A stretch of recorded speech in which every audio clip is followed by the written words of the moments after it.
Como seres humanos, estamos atrapados en medio de una gran controversia. Es una batalla de la que ninguno de nosotros puede escapar. En todas las escrituras, Dios está constantemente derrotando los propósitos del enemigo. Jesús mostró su autoridad sobre la creación y las fuerzas del mal en la cruz del Calvario. Justo antes de su retorno al cielo, volvió a comisionar a sus seguidores y en Pentecostés dio poder para extender las fronteras de su reino celestial. Jesús ganó la victoria decisiva en la cruz. El desafío siempre ha sido ¿dónde ponemos nuestra lealtad? Aunque la elección debería ser fácil y obvia, no lo es. La batalla por nuestros corazones y mentes continúa. Nuestra esperanza y oración es que este medio revelen algunos de estos engaños y así nos ayuden no solo a escoger a Cristo, sino a permanecer con Él y a preparar a un pueblo para su segunda venida que reflejen su imagen moral.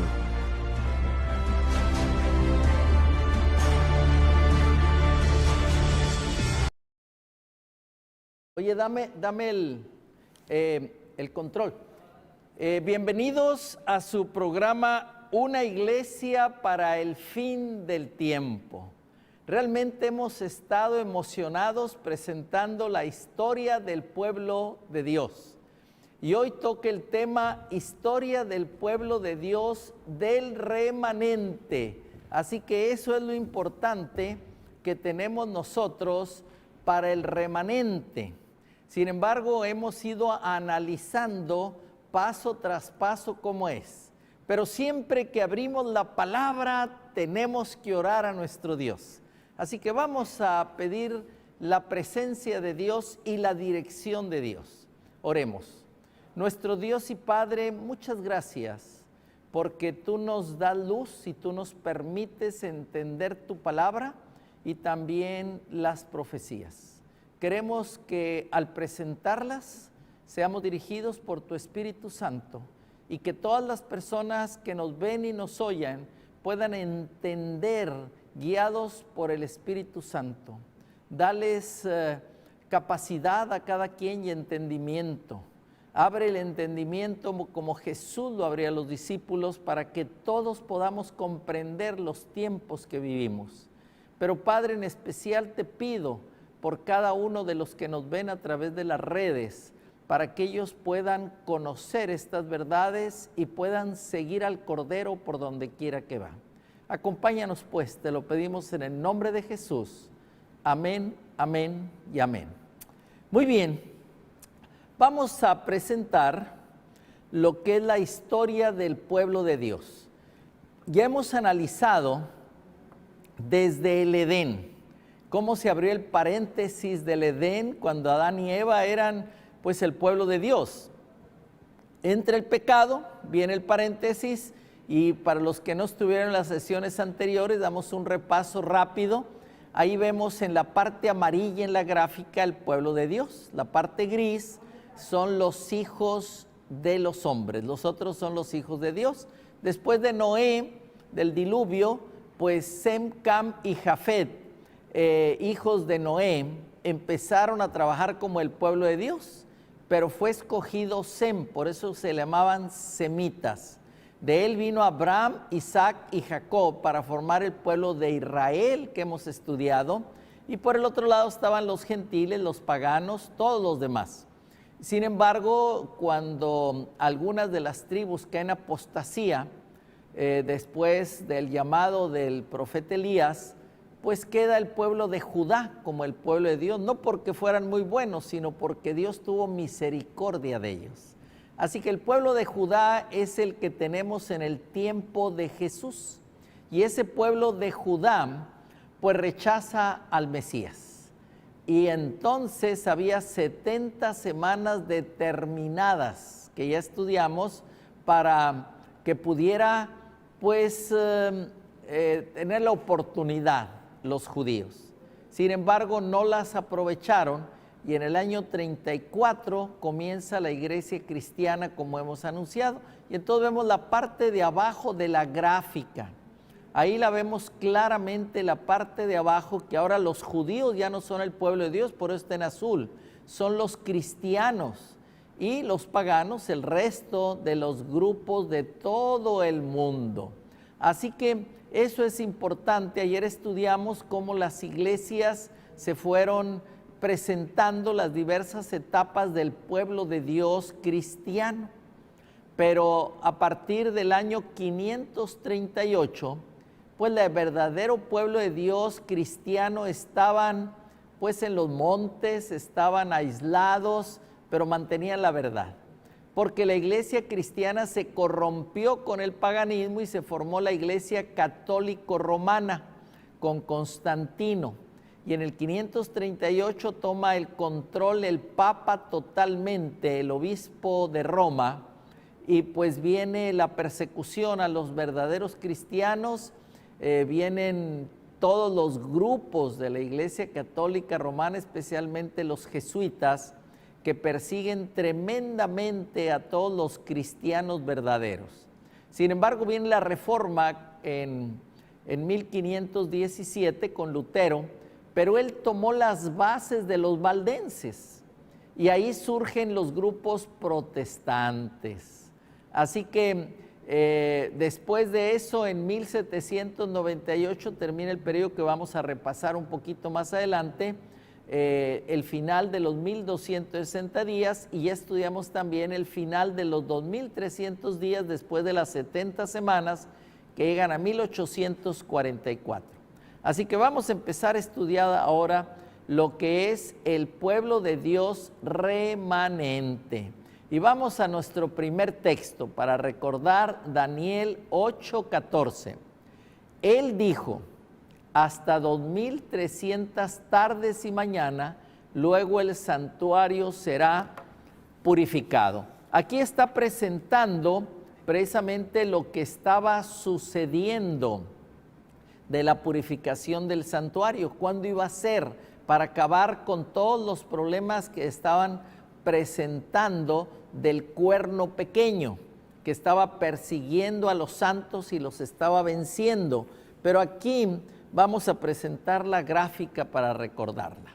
Aquí está, miren, los 2300 días o años, porque se usa la fórmula día por año, ahí están, que incluían 70 semanas, 490 años, desde el decreto de Artajerjes en el año 457 habría 7 semanas y 62 semanas.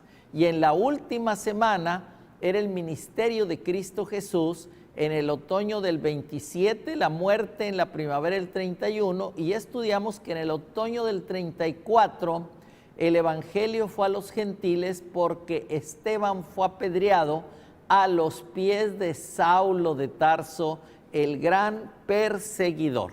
Y ahí comienzan los 1810 años que nos llevan precisamente al otoño de 1844, que el santuario iba a ser purificado.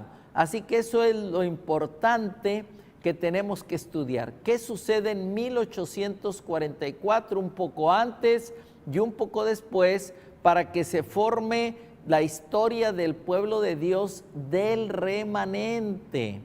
Así que ahí vamos entendiendo muchas cosas de lo que es una iglesia para el fin del tiempo.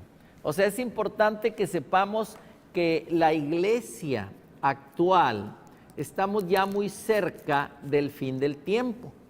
Nosotros vivimos ahorita el tiempo del fin, pero vamos a estudiar cómo comenzó ese tiempo del fin. Vamos por lo pronto a Daniel 8:17, donde habla del tiempo del fin.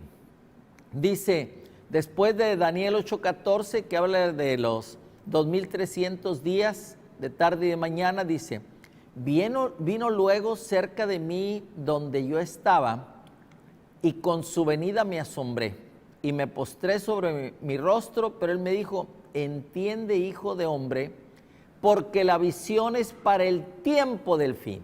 Aquí está hablando ya de cuándo iba a comenzar el tiempo del fin.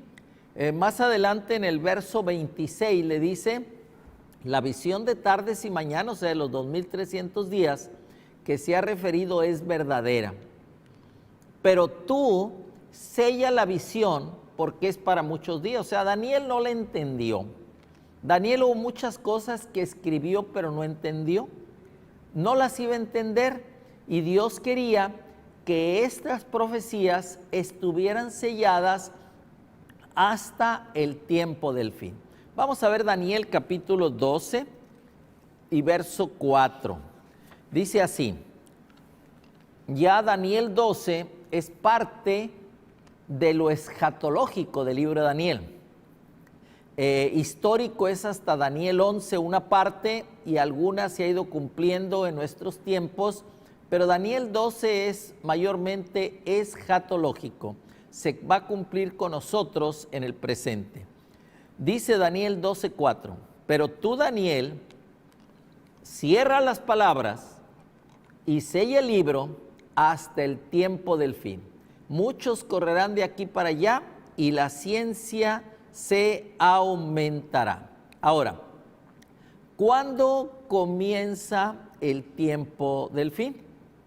Bueno, vamos a entenderlo a través de la profecía de los 1260 días o años. Fíjense, esta profecía creo que es de suma importancia porque se presenta 7 veces entre el libro de Daniel y de Apocalipsis.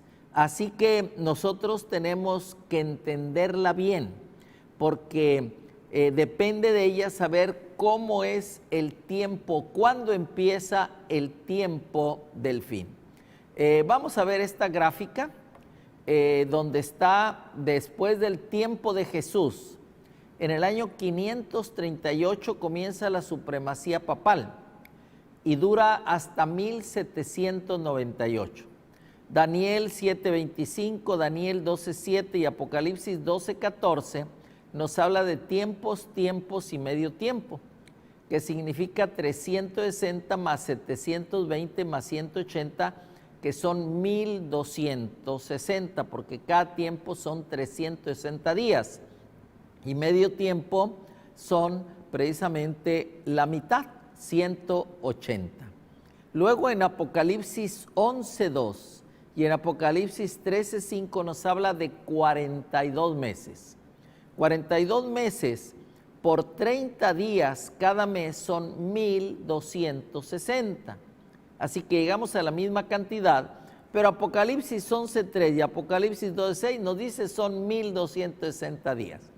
Así que si comenzamos en el 538, le subimos 1260, llegamos al año 1798, cuando termina la supremacía papal. ¿Qué pasó en el 538? El decreto de Justiniano hacía al obispo de Roma el que iba a dirigir el aspecto religioso y político. Así que tenía todo el poder político y los reinos de Europa le tenían que servir y lo tenían que apoyar. ¿Qué sucede en 1798? Exactamente en el otoño, el Papa Pío VI es quitado de Roma y es desterrado por Napoleón a un castillo de Francia. Así que en ese momento terminaba la supremacía papal. Dice Apocalipsis 13 que recibe una herida de muerte. Así que se acababa el poder papal en esa fecha. Ustedes lo pueden leer en cantidad de historias de los libros de historia. Ahí lo menciona. Y dice Daniel 12, capítulo 6 y verso y al 9, dice que el tiempo del fin comienza cuando acaba precisamente este periodo, ¿verdad? Por ejemplo, Daniel 12:6 dice, y la mujer huyó al desierto, donde tiene lugar preparado por Dios, para que él lo sustente por 1260 días. Era la supremacía papal. Así que esos 1260 días, pues cuando terminan, pues ya está libre el pueblo de Dios, porque ya no hay dominio papal. Los cristianos que estaban en el exilio, que estaban por allá escondidos, ahora podían venir para poder trabajar como cristianos. Ahora Dios les da la oportunidad después de los 1260 días y al mismo tiempo, acuérdense que en ese momento era cuando se desellaba el libro de Daniel. Así que por eso es importante que entendamos esa fecha de 1798. Todavía no se entendía la profecía de los 2300 días, pero ya el libro de Daniel y por lo tanto el de Apocalipsis, que están muy relacionados, iban a poder entenderse. Y ahora empezaban las sociedades bíblicas a trabajar, ¿verdad? Vamos a leer un poquito más adelante Apocalipsis 13:3, donde dice, aquí está: vi una de sus cabezas como herida de muerte, pero su herida mortal fue sanada y se maravilló toda la tierra en pos de la bestia. O sea, la superbestia de Apocalipsis 13, la primera, es la misma bestia del papado, pero ahora es, vamos a decir, una superbestia porque tiene de todo. Tiene el cuerpo de leopardo, que era precisamente Grecia. Tiene las patas de oso, que era precisamente Medo-Persia. Y tiene la cabeza de león, que era Babilonia. Y el dragón le da el poder y la autoridad. O sea, el imperio romano le dio el poder y la autoridad. Así que la volvemos a ver, esa superbestia del dominio papal, en Apocalipsis capítulo 13. Pero recibió una herida mortal, pero fue sanada. ¿Por quién fue sanada? Pues por los mismos Estados Unidos de Norteamérica, que poco a poco fueron recibiendo el papado y los presidentes ahora lo han presentado como pues lo que él esperaba, ¿verdad? Como el salvador del mundo. Así que él está suplantando otras actividades que no le corresponden, pero Estados Unidos lo ha permitido que vaya a la Casa Blanca, que vaya al Capitolio, que se presente ante la Cámara de Representantes, del Senado, y le han dado un recibimiento como un rey. Así que la herida está totalmente sanada y toda la tierra se ha maravillado en pos del papado. Y actualmente lo reciben donde quiera, porque es su labor. Muy bien, volvamos a Apocalipsis 11:3 para que veamos lo que sucede precisamente con los dos testigos. Dice ahí en Apocalipsis 11 nos habla ya de un juicio, pero dice el 3, y daré a mis dos testigos que profeticen por 1260 días vestidos de cilicio. O sea, los dos testigos son en ese momento el Antiguo y el Nuevo Testamento. Desde luego las profecías se cumplen históricamente y se cumplen escatológicamente. Muchas profecías tienen doble y a veces triple cumplimiento. Esta de los dos testigos por lo menos le vemos doble cumplimiento. Se cumple precisamente durante los 1260 días que el Antiguo y el Nuevo Testamento es perseguido por la Iglesia Católica y es alterado. Se hace una Biblia especial con los manuscritos que ya se le van modificando muchas cosas.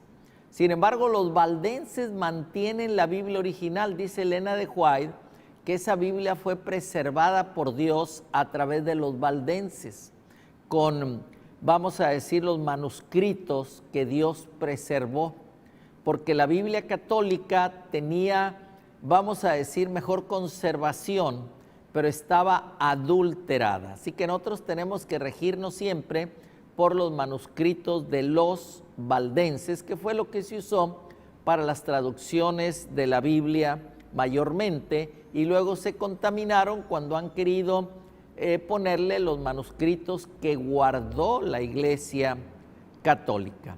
Sin embargo, cuando profetizaron vestidos de cilicio, o sea, en el desierto prácticamente sin poder hacerlo público, dice ahí mismo en Apocalipsis 11:12, que oyeron una gran voz del cielo que les decía, sube acá, y subieron al cielo en una nube y sus enemigos lo vieron. Así que, ¿qué significa eso?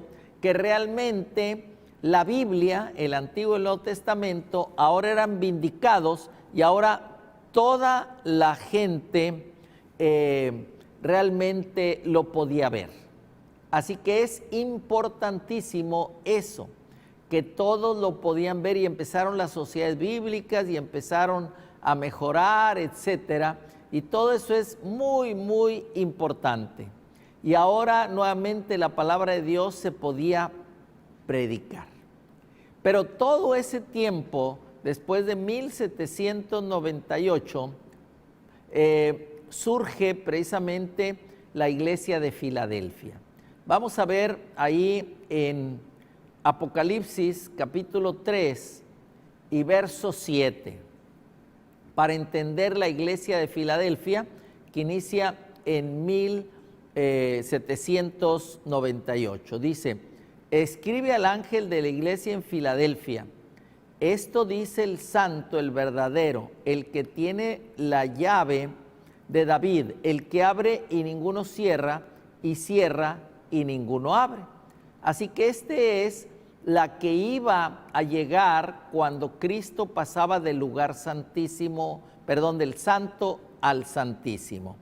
Entonces es muy importante que entendamos eso. Y en ese tiempo también en Apocalipsis 10:10 dice, tomé el librito de la mano del ángel y lo comí, y era dulce en mi boca como la miel, pero cuando lo he comido amargó mi vientre. ¿Qué significa el librito dulce y amargo? Que cuando se predicaba la venida de Cristo por Guillermo Miller y otros, era como dulce. Pero cuando no vino Cristo en 1843 y luego en 1844, se volvió amargo. En ese momento tenía que suceder algo en la historia del pueblo de Dios. Y nos lo dice el verso 11. Él me dijo, es necesario que profetice otra vez sobre muchos pueblos, naciones, lenguas y reyes. ¿Quién era o qué iba a ser esta profecía? Realmente es algo muy importante para entender nosotros todo el mensaje de Dios, la luz que Dios empezó a dar en profecía, y que es importante que nosotros entendamos para no ser engañados. De hecho, en Apocalipsis 12:17 nos dice muy claro cómo el dragón, dice, se llenó de ira contra la mujer, o sea, Satanás contra la iglesia, y se fue a hacer guerra contra el resto de la descendencia de ella, o sea, contra el remanente. Aquí surge el remanente, y dice, los que guardan los mandamientos de Dios y tienen el testimonio de Jesús. ¿Qué son los mandamientos de Dios? Pues toda la Biblia, especialmente los 10 mandamientos y todos los otros que Dios nos dio, pero se refiere a toda la Biblia. ¿Y qué es el testimonio de Jesús? Pues vamos a explicar con la Biblia. Apocalipsis 19:10, en la última parte dice, adora a Dios, porque el testimonio de Jesús es el espíritu de la profecía. Ahora, la iglesia en ese tiempo tenía que tener ahora también el espíritu de la profecía. Y era importante que Dios llamara a un profeta, y llamó realmente a una mujer. Él llamó a unos hombres, por lo menos sabemos de dos, Fos y Foy, que fueron llamados, hombres muy preparados, uno blanco y uno afro, pero ellos no aceptaron. Entonces llamó a una mujer, que en ese entonces, como a través de la historia eran un poco despreciadas las mujeres, no es como ahora, pero en ese entonces llama Helena Gold Harmon, una jovencita de 16 años, totalmente enfermiza, que había sufrido un accidente cuando pequeña, sin educación, solo 2 años de primaria, y pues Dios la llama. Pero ella no se niega, no quería, pero Dios le insiste y ella acepta. Y ella más tarde la conocemos como Elena G. de White. ¿Por qué? Porque ella se casó con el pastor Jaime White más adelante, que fue el apoyo para ella en su ministerio, aunque él murió mucho antes que ella continuó su ministerio de escribir, de visitar, de ayudar al pueblo como un profeta de Dios. ¿Saben? Para muchos ven como Elena de White como un segundo o un profeta segundón. No, ella tuvo la misma inspiración que tuvo Isaías, que tuvo Jeremías, que tuvo Ezequiel, que tuvo Juan. Así que para mí, cuando habla del testimonio de Jesús, de Elena de White, para mí tiene tanta validez como cualquier otro profeta del Antiguo Testamento. Por lo tanto, nosotros tenemos dos armas poderosísimas que nos muestran la verdad. Toda la Biblia, que es los mandamientos de Dios, pero es también el espíritu de la profecía. Saben, yo he presentado muchas conferencias al respecto. Yo tengo un doctorado en naturopatía, pero de donde yo he aprendido más, no aprendí mucho en el doctorado, les soy sincero. Ya sabía muchas cosas que reafirmé a veces en el doctorado, pero la mayor sabiduría la he tomado de los libros de Elena G. de White. Ministerio de Curación, Consejos sobre Régimen Alimenticio, Consejos de Salud, Testimonios, etcétera, cantidad.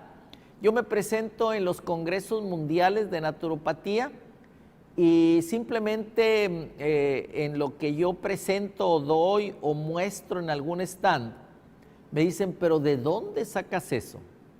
Pues de Elena de White. Una vez un gobernador nos pedía 25,000 libros de Elena de White. En ese entonces yo me dediqué a colportar unos años y me pidió la asociación que yo lo visitara, así que le hablé por teléfono, le hice el trato por teléfono, y él era un educador, era un pedagogo, y él pues me dijo, yo quiero ese libro de educación, pero quiero que la autora venga a darnos una plática magisterial en un estadio. Le voy a juntar los 25,000 maestros que hay en el estado de Tamaulipas, México, y quiero que ella les dé una plática de 1 hora. Él es el único, no me importa el precio que me den por los libros, pero yo quiero que ella esté. Y yo le dije inmediatamente, señor gobernador, discúlpeme, pero ella no puede estar. Y me interrumpió y me dijo, claro que puede estar, yo mando mi jet privado a donde ella esté. Si está en Estados Unidos, el mismo día vamos y venimos. Si está en Europa, bueno, son 2 días, pero yo la traigo. Yo la traigo, usted no se preocupe. Del aeropuerto le vamos en helicóptero al estadio y terminando la plática magisterial, se viene del estadio al aeropuerto en helicóptero y la llevamos de nuevo a su hogar. Le dije, es que ella ya murió. ¿Cómo que murió? ¿Cuándo murió? Le digo, en 1915. Y ya estábamos hablando cuando eso sucedió, cerca del año 2000. Así que se sorprendió, ¿cómo? Entonces, ¿cuándo escribió el libro La Educación? Le digo, pues allá por 1870, 80, por ahí. ¿Cómo? No es posible, dice. Ella tiene los conceptos más avanzados de pedagogía que yo haya visto. Yo soy pedagogo de profesión y yo siempre busco lo mejor. Y lo que ella presenta en el libro, que no sé ni cómo me llegó, de la educación, dice, es algo revolucionario. Y guau, bueno, yo le dije, está bien. Dijo, bueno, ok, está bien. Consígame los 25,000 libros y ya yo los puse en contacto directamente con la imprenta de Montemorelos. Ellos hicieron los 25,000 libros, se los entregaron, los pagaron, etcétera. Él los entregó. Yo no volví a saber nada del gobernador, pero más o menos 10 o 12 años después, no recuerdo la fecha exacta, escuché las noticias. La Organización de las Naciones Unidas decidió dar un premio mundial al lugar donde la educación hubiera avanzado más. Y estudiaron todo el mundo. Y saben, le dieron el primer lugar al estado de Tamaulipas, México. ¿Cuál fue el secreto? Que el gobernador les exigió a todos los maestros que leyeran el libro y aplicaran los principios del libro de los 1800. Imagínense, ¿había sabiduría o no había sabiduría? Yo cuando estudié una maestría de Administración y Finanzas hice una tesis para obtener esa maestría que le llamé las técnicas modernas de administración y finanza a la luz de las sendas antiguas.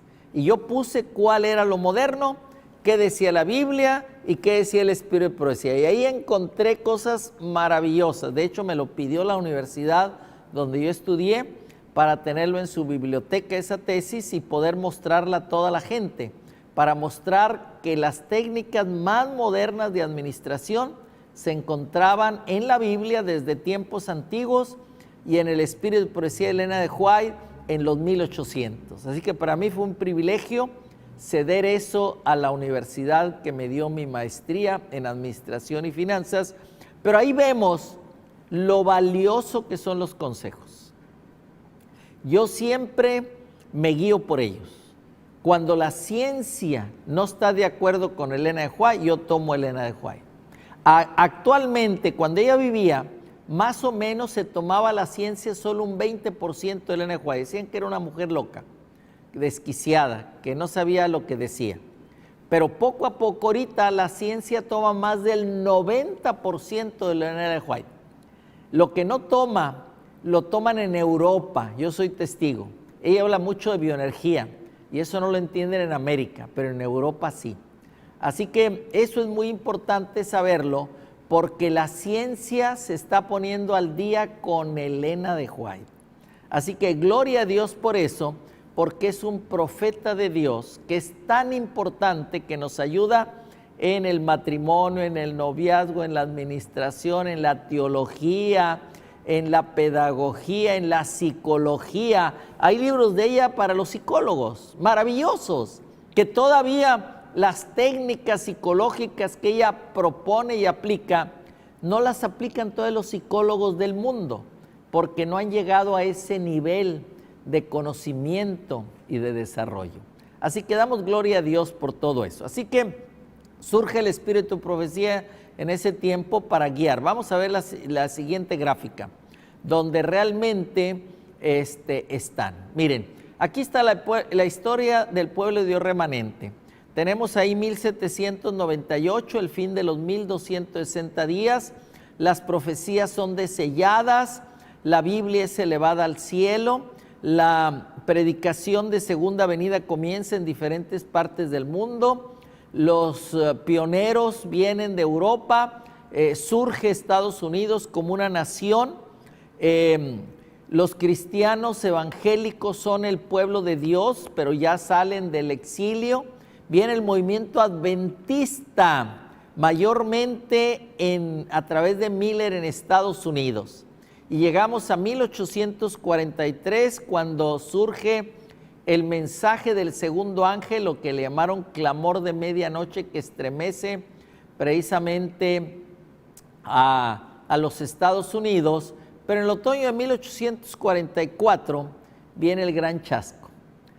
En ese momento no se cumple la predicción de Miller de que Cristo iba a venir en 1844, porque él no entendió.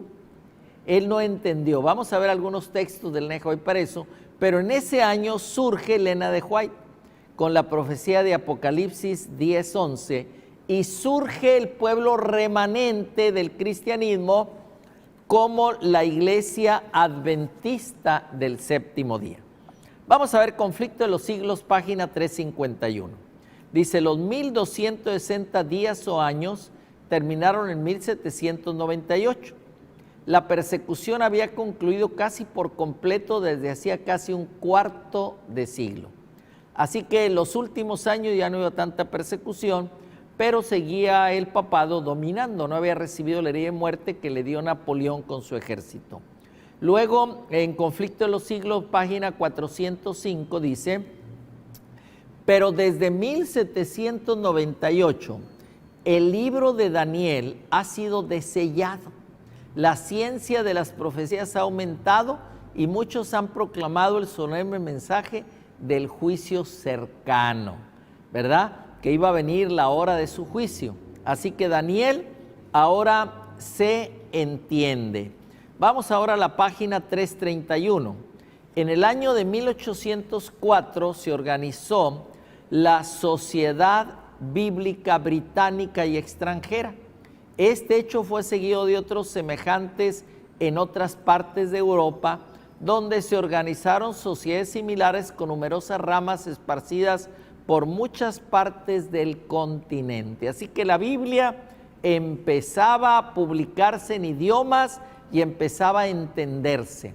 Página 336. El deseo de tener libertad de conciencia fue lo que dio valor a los peregrinos para exponerse a los peligros de un viaje a través del mar, para soportar las privaciones y riesgos de las soledades selváticas y con la ayuda de Dios echar los simientes de una gran nación en las playas de América. Así que llegan los peregrinos y pues empiezan a levantar lo que ahora es Estados Unidos de Norteamérica, la potencia mundial. Página 361. Es para la salvación de los que le esperan, para lo que Cristo aparecerá la segunda vez sin pecado. Como las nuevas del nacimiento del Salvador, el mensaje del segundo advenimiento no fue confiado a los caudillos religiosos del pueblo. O sea, no fue confiado a la religión oficial, ¿verdad? Así que fue confiado al remanente de nuestro Dios. Sigue diciendo la página 417. A Guillermo Miller y sus colaboradores les fue encomendada la misión de predicar la amonestación en los Estados Unidos de Norteamérica. Dicho país vino a ser el centro del gran movimiento adventista. Allí fue donde la profecía del mensaje del primer ángel tuvo su cumplimiento más directo. Y aquí ella misma dice en la página 373 que realmente la profecía del mensaje del primer ángel revelada en la visión de Apocalipsis 14 encontró su cumplimiento en el movimiento adventista de 1840 a 1844. Ahí se predica el mensaje del primer ángel. Y ahora en la página 417 dice: por todas partes fue predicado el mensaje del evangelio eterno. Temed a Dios y dadle gloria, porque ha llegado la hora de su juicio. Aquí está el evangelio eterno predicado por todas partes que mencionaba el evangelio eterno. Sin embargo, vamos a ver en la historia de la redención, página 382, dice: el mensaje del primer ángel se dio para separar la iglesia de Cristo de la influencia corruptora del mundo. Así que había que separar la iglesia verdadera de la corrupción. Para eso era el evangelio eterno. Se había quitado muchas verdades, ahora tenían que restaurarse las verdades. Así que el primer ángel restaura las verdades, comenzando a partir de 1840. La primera que se restaura es la segunda venida de Cristo Jesús. Así que es muy importante entender todo esto. Aquí estamos en la página 382. Vamos nuevamente al conflicto de los siglos, página 417. El testimonio de las profecías que parecían señalar la fecha de la venida de Cristo para la primavera de 1844 se arraigó profundamente en la mente del pueblo. Al pasar de un estado a otro, el mensaje despertaba vivo interés en todas partes. Primero se dijo que en 1843, luego se dijo que en la primavera de 1844, pero se estaba predicando la segunda venida. En la página 461 dice: el pasaje bíblico que más que ninguno había sido el fundamento y el pilar central de la fe adventista era la declaración: hasta 1200 y 300 tardes y mañanas, entonces el santuario será purificado. Así que esa era la profecía que todos buscaban, entendían, analizaban y ese era el fundamento de la venida de Cristo Jesús. Dice la página también 465, había quedado demostrado que aquellos días proféticos terminaban en el otoño de 1844. Ahora encuentran la fecha exacta que Dios les muestra. Y ahora vamos a la página 440.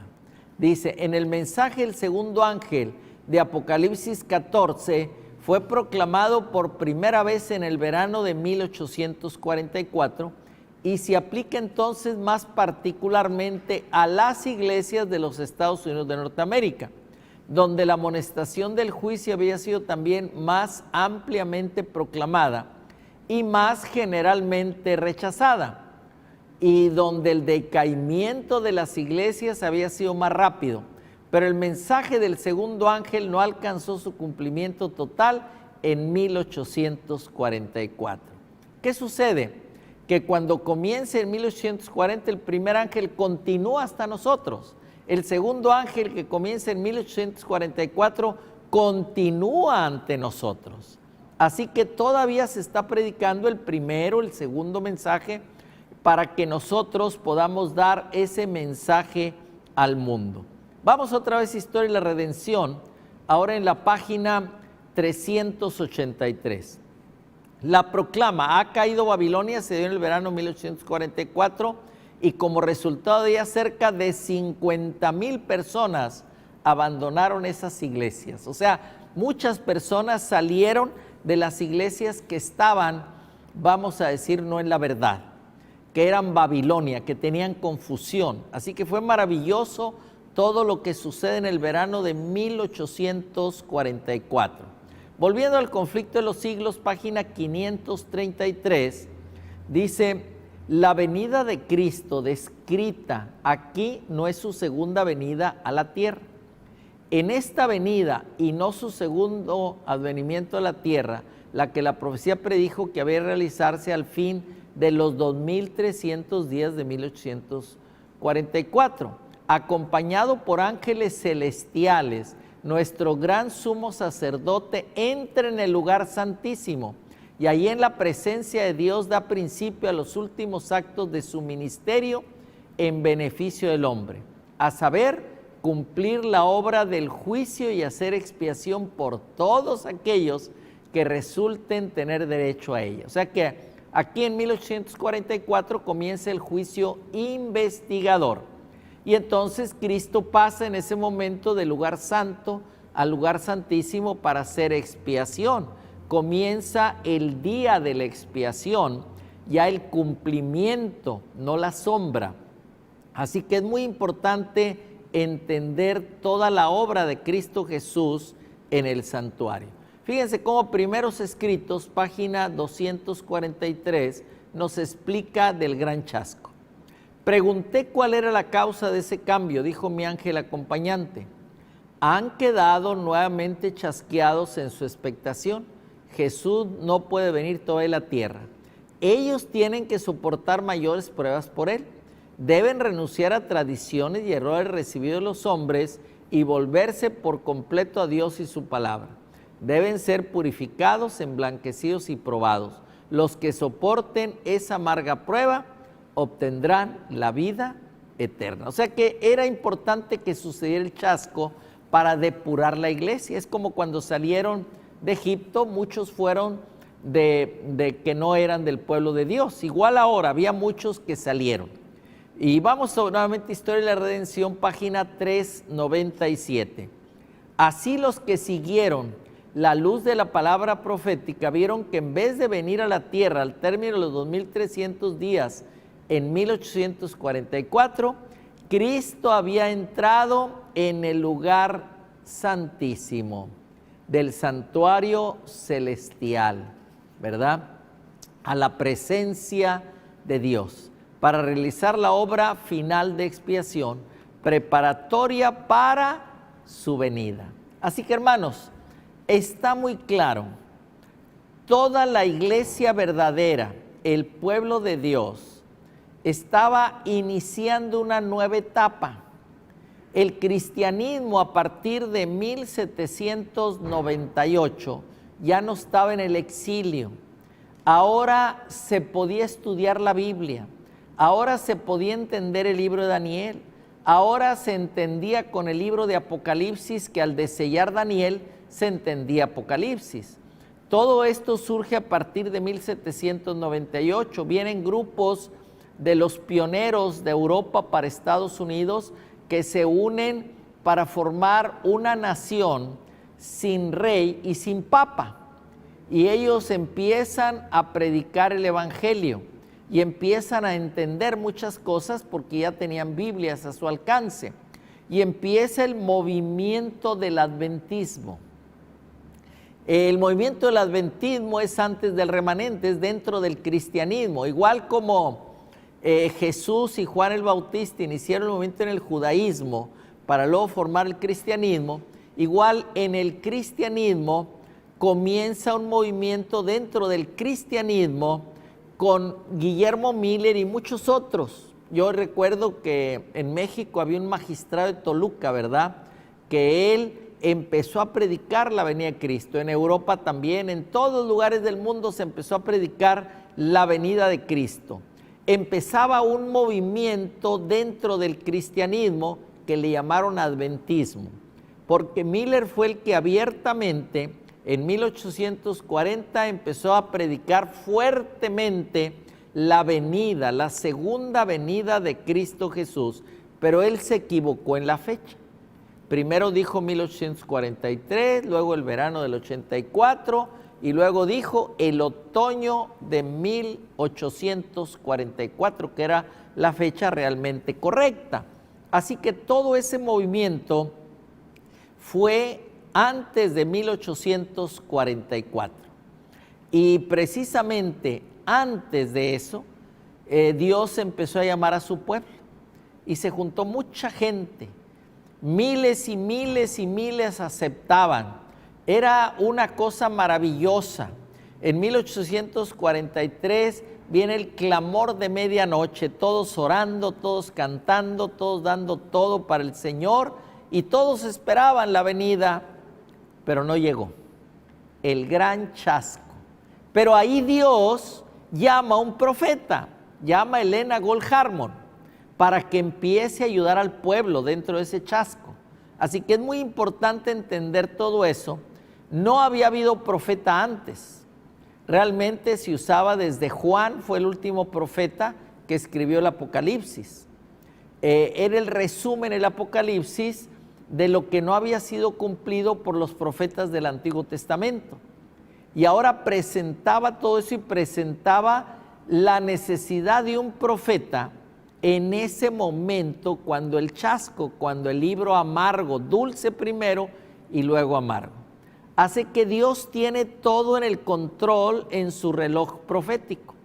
Y ahora, en 1844, iniciaba el ministerio profético de Helena Gold Harmon, de 16 años, que se transforma en Helena G. de White, esposa del pastor Jaime White, que fue otro de los pioneros. Pero ellos entendieron el chasco y se formó ahora la iglesia adventista, pero comenzaron a estudiar y vieron que la principal doctrina era el sábado que había que restaurar. Eran llamados reparadores de portillos, de acuerdo a Isaías, y empiezan a restaurar el sábado. Así que surge un remanente del cristianismo. Ese movimiento que empezó en el cristianismo, ahora los cristianos se desligan de él. Dicen, no, eso fue un fracaso, estamos mal, no entendemos las profecías, y se desligan.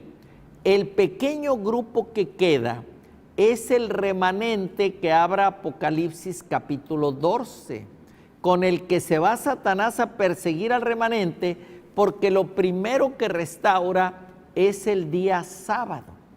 Comienzan a través de Raquel Oaxlo de Preston a hablar del sábado.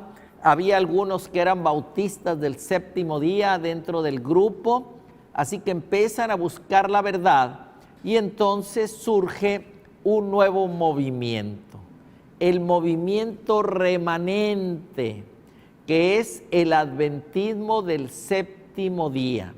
Y entonces ese movimiento remanente pues empieza una nueva etapa que vamos a estudiar mañana, pero ahorita lo importante es que en el año, vamos a ver la gráfica que tenemos aquí, voy a pedir que me la aumenten. En esa gráfica vemos lo que ya estudiamos de 1798, 1843, 1844 y vemos 1863 cuando la iglesia toma el nombre adventista del séptimo día como parte del remanente y sigue hasta la fecha. La iglesia adventista del séptimo día, igual que los judíos, igual que los cristianos, tienen diversos movimientos, diversos grupos. Por ejemplo, vamos a estudiar mañana cómo surgen esos grupos y cómo son parte de la iglesia militante que está formándose ahorita, ya en este tiempo, la iglesia triunfante de Cristo Jesús. Así que nosotros ahorita lo que tenemos que hacer es conocer esa historia del pueblo para ver en el fin del tiempo y el tiempo del fin. Ahorita estamos tiempo del fin. Cuando viene la ley dominical va a comenzar el fin del tiempo. En ese momento nosotros tenemos que ser parte de la iglesia triunfante. Pero mientras estemos en el tiempo del fin, todavía se está formando. ¿Cuál es esa iglesia triunfante? La de los 144,000. Y todos ustedes están invitados. Cada una de las personas que nos ven está invitada. Dios no hace acepción de personas. Él quiere que usted y yo seamos parte de los 144,000. Ahorita quizá usted está en alguna iglesia, en algún grupo. Jesús dijo, yo tengo muchas ovejas en muchos rediles, pero al final habrá un solo rebaño y un solo pastor. ¿Cuál es ese rebaño? Los 144,000, que siguen al Cordero por donde quiera que va. Así que usted y yo tenemos que empezar a seguir al Cordero que nos va a mostrar la verdad. Y a través de la verdad usted se va a integrar a la iglesia triunfante. La iglesia triunfante está abierta para todos, no nomás los cristianos, los evangélicos, aún los paganos, los católicos. Todos tienen oportunidad de ser parte de los 144,000. Ahora, vamos a estudiar mañana que después de los 144,000 surge una gran multitud, dice Apocalipsis 7. Esa gran multitud también van a ser salvos, pero no son los 144,000. Los 144,000 vamos a tener funciones especiales en las mansiones celestiales. Pero ahorita usted que nos ve, está llamado para ser parte de la iglesia triunfante. Ahorita somos la iglesia remanente, somos la iglesia militante. Vamos a estudiar mañana todos los detalles de la iglesia militante y la iglesia triunfante. Pero no importa dónde nos vea, usted busque siempre los que guardan los mandamientos de Dios y tienen el testimonio de Jesús, que es el espíritu de la profecía. Y así Dios le va a llamar a través del Espíritu Santo. Y Dios lo va a preparar para que usted forma parte de esos 144,000 o de la gran multitud. Toda la gran multitud, los 144,000, los que resuciten una resurrección especial que vamos a estudiar, y los que resuciten cuando Cristo viene, todos vamos a ir a las mansiones celestiales para estar con Cristo por 1000 años. De luna de miel con el Cordero, y luego volvemos después del milenio para el juicio final. Pero eso lo vamos a ir estudiando en lo que es la historia del pueblo de Dios ya con la iglesia triunfante. Así que yo les invito, hermanos, amigos que nos ven a través de las redes, a través del canal local, que ustedes formen parte de ese remanente. Yo quiero orar por ustedes, para que el Espíritu Santo trabaje y se alisten para seguir al Cordero por donde quiera que va. Oremos. Gracias, Padre, porque tú nos permites conocer tus verdades, nos permites conocer la historia del pueblo de Dios remanente. Ayúdanos con tu Santo Espíritu para mañana entender ese remanente militante y triunfante. Pero mientras tanto, sé con cada radioescucha o televidente para que se preparen, Padre, para que tu Espíritu Santo los guíe y que ellos puedan estar contigo también en ese grupo especial que estará listo cuando Cristo viene. Ayúdanos para transmitir el Evangelio a todos los que nos rodean.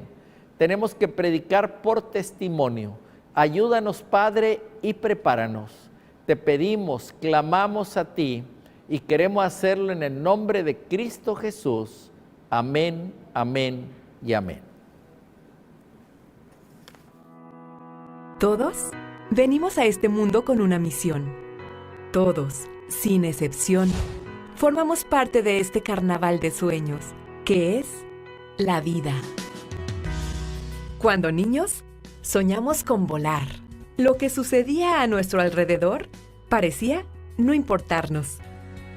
El reloj jugó su propio juego. Crecí y la vida se convirtió en un escenario diferente. Tuve sueños para alcanzar, hijos para amar y un Dios para caminar.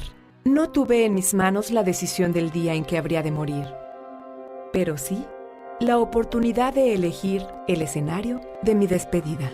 La vida no perdona y la muerte es la única viajera segura que algún día nos habrá de llevar. Créanos, contar con un prearreglo funeral es una tranquilidad indiscutible para su familia y una decisión inteligente que le llevará sin duda a actuar sin presión alguna en el instante en que las circunstancias de la vida le obliguen a proceder. Tu tranquilidad es nuestra principal satisfacción, pensando en ti y en los tuyos.